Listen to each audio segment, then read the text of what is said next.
அவங்க அடகிருஷ்ணர் பெண் பார்த்தீங்கன்னா நம்ம யாரு நம்ம இவர் இருக்கார்ல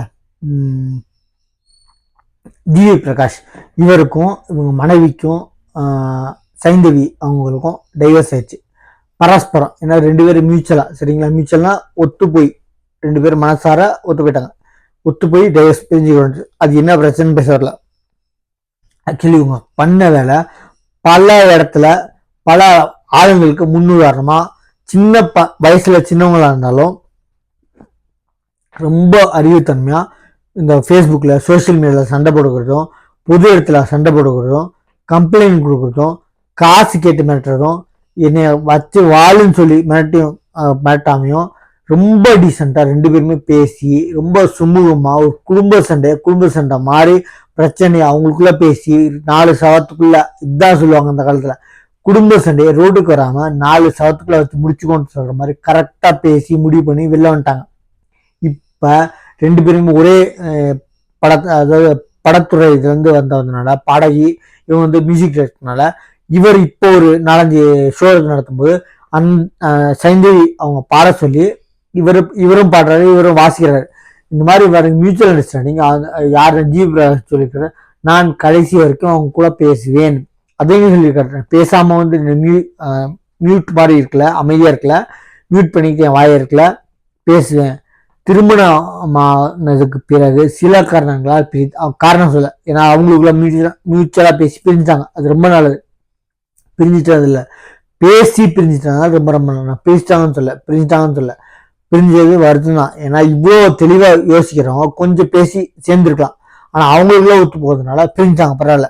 ஆனா இன்னமும் ஜிவி பிரகாஷ் அம்மா சைந்தவியை ஏத்துக்குவான் அப்படின்றாங்க. சரிங்களா, அவ்வளோ நம்பிக்கை இருந்தா போதுங்க. ஏன்னா பேச்சுவார்த்தை பண்ணி பிரிவது ரொம்ப ரொம்ப சுமூகமான ஒரு வார்த்தை, வரவேற்கத்தக்க ஒரு என்னன்னு பார்த்தீங்கன்னா, திருமணத்துக்கு பிறகு சில காரணங்களால் பிரிந்து பேசுறது சகஜம், பிரிஞ்சு போறது சகஜம் தான். அதனால நான் அவங்க கிட்ட பேசாம இருக்கணும், அவங்க கிட்ட சண்டை போட்டு இருக்கணும், பேசக்கூடாது, அவங்க அம்மா அவமானப்படுத்தணும், சோசியல் மீடியாவில் அவங்க பத்தி அவதூறு பரவணும் எல்லாம் அவசியம் இல்லை. என்ன பொறுத்தவரை அவங்க கிட்ட சாதாரணமா ஒரு ஃப்ரெண்ட்ஷிப்ல பேசுறது தப்பே இல்லை.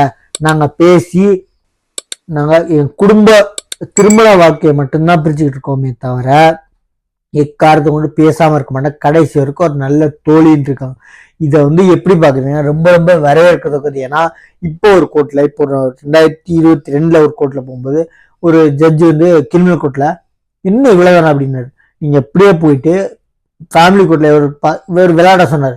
ஒரு அட்வொகேட்டை போய் பார்த்து சொன்னார், ஒரு 300 பேர் இருந்தாங்கன்னு சொன்னார். இங்க ஒரு 30 பேர் கூட இல்லைங்க, 10% கூட இல்லை. அவன் சொல்றான், அதாவது கர்நாடகால மொத்தமா தமிழ்நாடா இருக்கட்டும் கர்நாடகா இருக்கட்டும் மொத்த ஸ்டேட்ல ஒரு நாளைக்கு 10 அடிதடி கேஸோ, அதாவது பெரிய கேஸ் கொலை கேஸோ அந்த மாதிரி கூட 10 கூட ஆவாது ஒரு நாளைக்கு.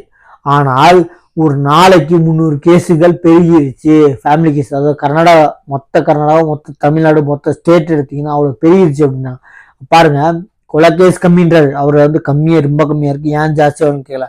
அவ்வளவு கம்மியானவங்க இப்ப குடும்ப சண்டைகள் ஜாஸ்தி ஆயிடுச்சு அப்படின்ட்டாங்க. அதனால இப்ப இந்த இவங்க சைந்தவியும் இவங்க ஜிவி பிரகாஷ் பண்ணது வரவேற்கத்தக்கதுங்க. நிறைய வக்கீலுங்களுக்கு காசு பறி போனாலும் எல்லாருமே மேக்சிமம் 198 வக்கீலுங்க முடிச்சு வைக்க தான் பார்ப்பாங்க, பிரிக்கணும்னு. ஒரு சிலர் மட்டும்தான் காசை வச்சுதான். நான் இது அப்படி இல்லவே இல்லைன்னு சொல்ல. 198 பேர் ஃபர்ஸ்ட் பேசி பாருங்க, சுமூகம் முடிச்சுக்கோன்னு 98 பேர் சொல்றவங்க நான் பார்த்துருக்கேன். சரிங்களா, இது வரவேற்கிறதுக்கு நீங்க எப்படி பாக்குறீங்க? நம்ம சேனலை சப்ஸ்கிரைப் பண்ணி பாருங்க.